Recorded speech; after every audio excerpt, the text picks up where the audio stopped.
はい、こんにちは、てんぱぱです。今日はこちらのアコの CS ピアノのレビューをしていこうと思います。はい、それではまずは外観チェックいただければと思うんですけども、見ていただいて分かるように、ピアノのようにですね、白と黒の色合いになっているような感じです。白いハウジング、そしてボトムが黒。で、ステムが黒という感じで、本当にピアノを彷彿させるような色合いになってて、かなりいいなというか、可愛いなという感じです。はい、ピン数は5ピンとなってますので、はい、安定感のあるような、スイッチなんじゃないかなと思います。それではスペックご覧になってみてください。はい、まず価格なんですけども、1個あたり 0.27 ドルという形で、こちらもかなり安い、お値段かなというところになってくるかなと思います。1個あたり今3、40円ぐらいというところなので、かなりお財布にも優しいかなという感じですね。タイプはリニアとなってまして、トップハウジングが PC、ボトムハウジングが PA、ステムがポムという形になってます。で、スプリングが 22mm というかなり長いですね、ロングスプリングになってますので、個人的には私の好みというようなスプリングの長さという感じですね。で、トータルトラベルが 3.5。ボトムアウトフォースが53、ファクトリールブがイエスというような形です。スプリングが22でクッション性がかなりあるので、それに対して 53g だったり、あとはトータルトラベルが 3.5 なので、おそらくなんですけども、軽くて短いスイッチになるんじゃないかなというようなイメージがわかります。なので、これ実際ですね、聞いてみて、打ってみて、どんな価格なのかっていうのをこの後お伝えできればと思います。それでは早速なんですけども、まずスイッチ単体の音聞いてみてください。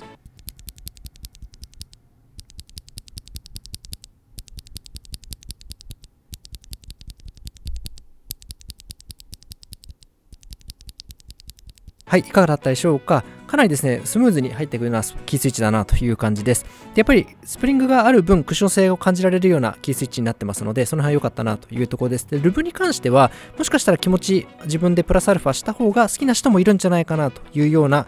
感触でしたので、その辺は好みに合わせてという感じでやってもらえればなと思います。一旦今回はプラスアルファのルブなしで、この後キーボードに乗せて音聞いてもらえればなと思います。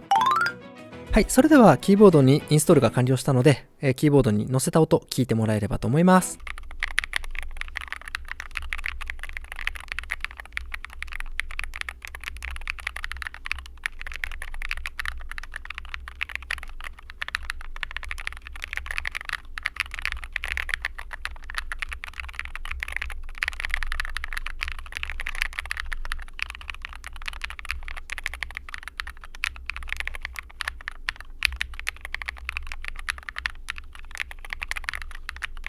はい、いかがだったでしょうか。今回ですね、今こちらのキーキャップなんですけども、シグニチャープラスティックスの SAP という、プロファイルになってます。SA プロファイルなんですけども、厚さが太い分 P というのがついているだけなんですけど、なので SA プロファイルという形になってます。なのでこれをですね、今回は違う GMK の Red Samurai のチェリープロファイル ABS 製のものに変えてみて、この辺の打鍵感、打鍵音の違いもですね、ぜひ楽しんでもらえればなと思いますので、この後聞いてください。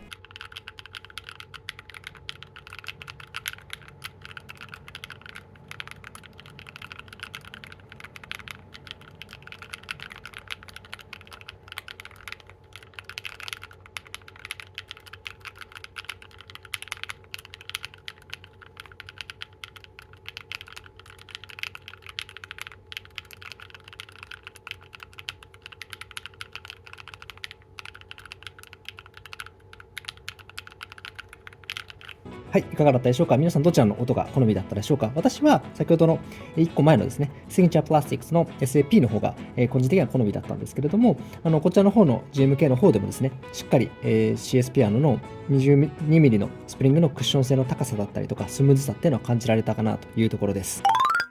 はい、それではですね、こちらの CS ピアノの Pro and Cons という形で、いい点悪い点をですね、お伝えできればなと思います。それではいい点という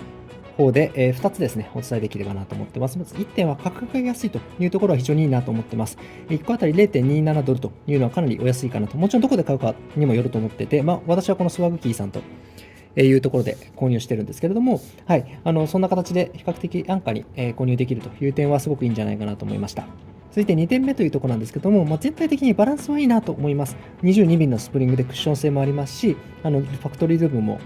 されているので、しっかり初心者の方がですね、購入してすぐ使うという形に関してはすごくいいんじゃないかなと思いましたというところで、バランスの取れたキースイッチだなという印象です。続いて、ダメな点というところなんですけども、ここは2つかなと思ってます。まず、1点目の方なんですけれども、やはりですね、先ほど冒頭にちょっとキースイッチ単体のところでもお伝えしたんですけども、少しですね、ルブの程度が弱いかなというところがありますので、この辺はプラスアルファしておかないと、好みによってはですけども、ちょっと足んないなというのがありますし、少しかかり感が感じるというのはあります。続いて2点目なんですけれども、キャップのところをある程度選んであげないと、この CS ピアノのですね、良さっていうのは出てこないなという感じです。この GMK のチェリーの方の ABS のせいだと、一般的な普通のスイッチになっちゃうんですよね。それちょっともったいないと思っていて、なのでやっぱりそのスムーズさとか、もろもろ感じるなら、先ほど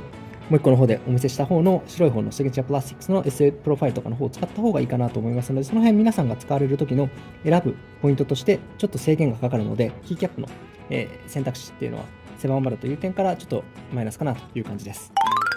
それでは総合評価という点なんですけども、5点満点中だったら、3.5 ぐらいかなというところです。全体的には先ほど申し上げたように非常にそのコスパも含めてですね、総合評価高いかなと思ってますので、悪いスイッチではないと思ってます。ただ、良きも悪きも普通っちゃ普通だなという感じなので、なんかすごく特徴があって、これが好きっていうようになるかというと、個人的にはならなかったというところなので、その辺は、この辺のバランスとか全部含めていただいて、一回使ってみるというのはありなんじゃないかなと思いますので、参考にしてもらえればなと思います。それでは最後にということで、今回の動画、もし面白かったという場合には、ぜひ、いいねボタンよろしくお願いします。またですね、サブスクライブ、チャンネル登録の方もよろしくお願いします。こんな感じで今後もキースイッチを紹介していきたいなと思ってますので、もし、キースイッチのことですね、今後も知りたいという方は、ぜひチャンネル登録していただいて、新しい動画の、新着動画の通知をですね、お持ちいただければなと思います。また、こういうキースイッチ試してほしいとか、あれば、ぜひコメント欄からお寄せいただければと思います。またですね、以前に挙げたキースイッチのレビューに関しては、こちらのですね、上の方に再生リストを表示させておきますので、そこをご覧になっていただければ、他に見られるようにしておきますので、ぜひチェックいただければなと思います。それでは今日最後までご覧になっていただいてありがとうございました。また次の動画でお会いできればと思います。さようなら。